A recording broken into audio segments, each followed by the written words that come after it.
fuimos pioneros los españoles, y yo también trabajé en relación con eso como presidente del Parlamento, a la hora de incorporar la ciudadanía europea, no solamente la moneda, esto a la hora de favorecer y desarrollar una política exterior y de seguridad.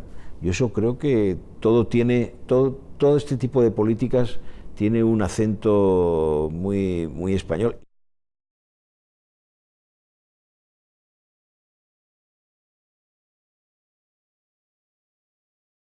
Yo era un joven inquieto ya cuando accedí a la universidad, el año 1960, y sobre todo en aquel momento pues eran inquietudes entre religiosas, culturales y de descubrimiento de nuestra sociedad, porque era una sociedad gris y en la que no se hablaba de política, es decir, todo lo que se relacionaba con la política era algo, yo diría, peligroso y negativo. Yo diría que el gran salto se produjo en 1962 con el llamado Contubernio de Múnich, que fue la primera reunión entre la oposición del interior y la del exterior en Múnich, y que planteó las bases de lo que luego había de ser la transición. Y eso, unido a las huelgas y a los movimientos de apoyo a la minería asturiana y de contestación al gobierno, yo creo que es en ese momento ya cuando adquirí ya un compromiso político claro contra la dictadura. Y yo digo siempre que son los dos grandes amores de mi vida política. Uno, que era creer que podíamos construir un sistema democrático en España como una democracia, y al mismo tiempo cómo podíamos volver a nuestro continente, a nuestra historia, y participar en la construcción europea.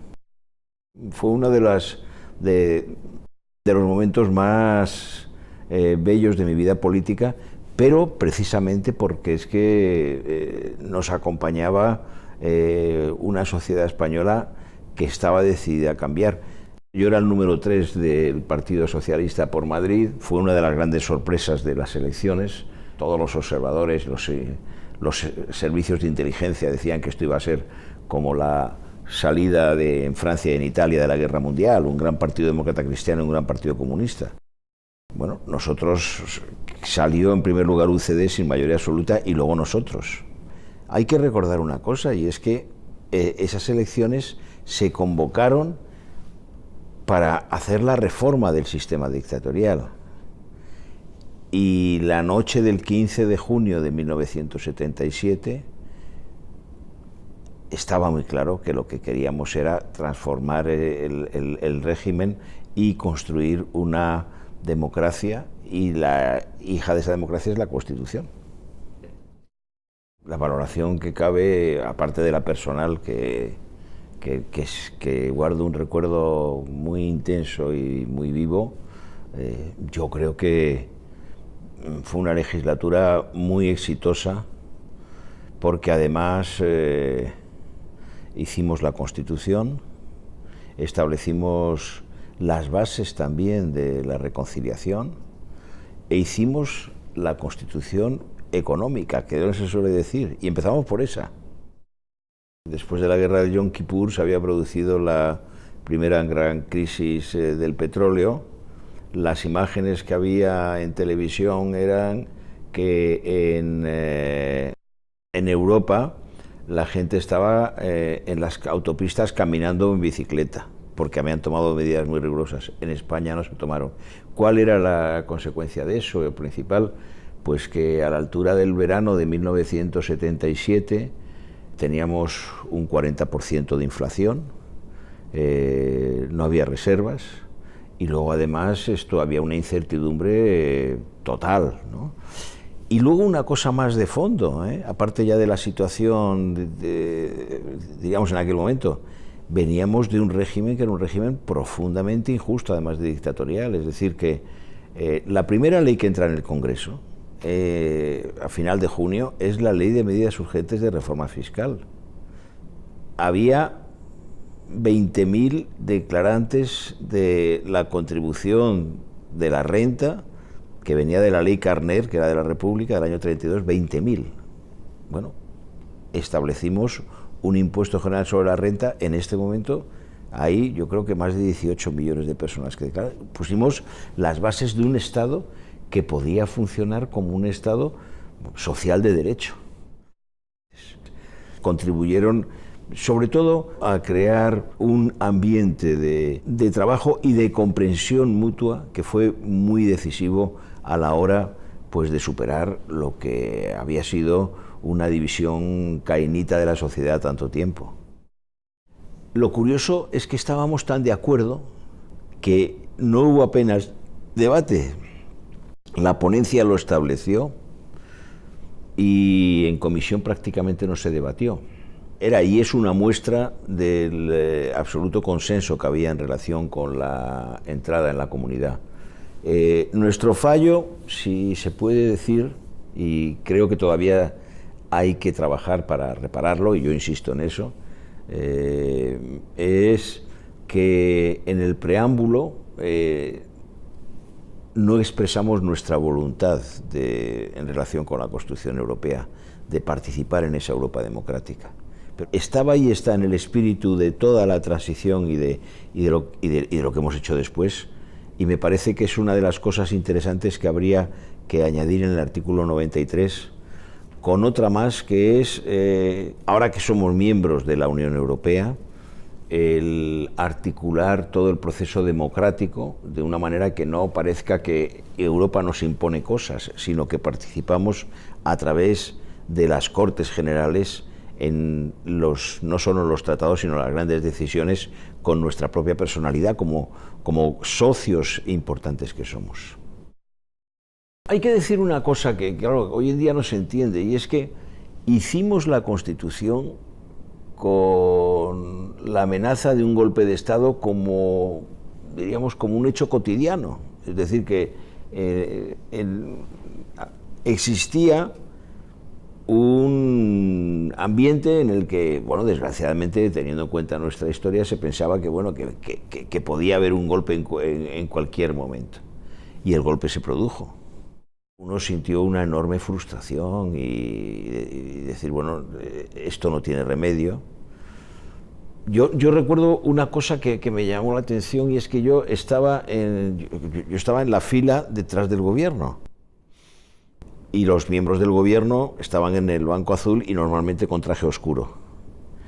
Y cuando un sargento, delante de mí, disparó una ráfaga de metralleta, yo pensé que estaba disparando salvas, o sea, que eran balas de fogueo. Y cuando me levanté, porque yo me quedé de pie al principio, pero no por valiente, sino porque no daba crédito a lo que veía, pero me tiraron de la chaqueta los que estaban al lado y me dijeron, oye, que te van a matar. Cuando me levanté, vi que tenían todos el traje como lleno de yeso. Entonces, bueno, uno dijo, esto no va de broma, ¿no? Y luego ya lo que fue muy impresionante fue a las 10 de la mañana, cuando nos dijo Tejero que había negociado con el gobierno que se había constituido y bajo la presidencia del rey, y que teníamos que salir todos. Y entonces, como un coro griego, dijimos, nosotros no salimos hasta que vuelvan a los que se han llevado, que eran Adolfo Suárez, Felipe González, Alfonso Guerra, Santiago Carrillo, y no recuerdo si había alguno más. Y ya cuando volvieron nos dijo, no, ahora tienen que salir ustedes. Y entonces dijimos, cuando lo ordene el presidente, que era Landelino Lavilla. Y entonces se produjo una situación en la que Landelino Lavilla volvió a la presidencia y dijo, teniente coronel Tejero, y se volvió y dijo, a sus órdenes, señor presidente. Y entonces dijo, se clausura la sesión y dispongo que abandonen ordenadamente y tal. Y entonces sí salimos. Había un proceso, diríamos, de apoyo a la construcción democrática en España, especialmente activo por parte de algunos países de la comunidad. En general estaban muy abiertos, porque era la superación de una etapa muy dramática de la historia de Europa. Había que tratar con un país que tenía una entidad importante y sobre todo tenía intereses y tenía realidades que eran complejas a la hora de encajar. Por ejemplo, en el caso de Portugal la negociación fue mucho más rápida porque fueron negociaciones en paralelo, pero nosotros que llegamos y concluimos la negociación, yo era miembro también del primer gobierno González, del que después del triunfo en el 82, pues tuvimos que hacer una reconversión industrial muy importante, tuvimos prácticamente que achatarrar una parte sustancial de la capacidad que había crecido mucho de naval, de los astilleros. Tuvimos que hacer una reconversión muy dura en la siderurgia, en parte de la metalurgia. Tuvimos que liquidar los excedentes que teníamos agrícolas, bueno, y luego además tuvimos que aceptar fases de transición complicadas en temas agrícolas y de libertad de desplazamiento de las personas, que es muy curioso eso porque en aquel momento se pensaba, el estado de ánimo que había en la Comunidad Europea es que se iba a producir una invasión ibérica, iba a haber un aumento de la inmigración muy importante.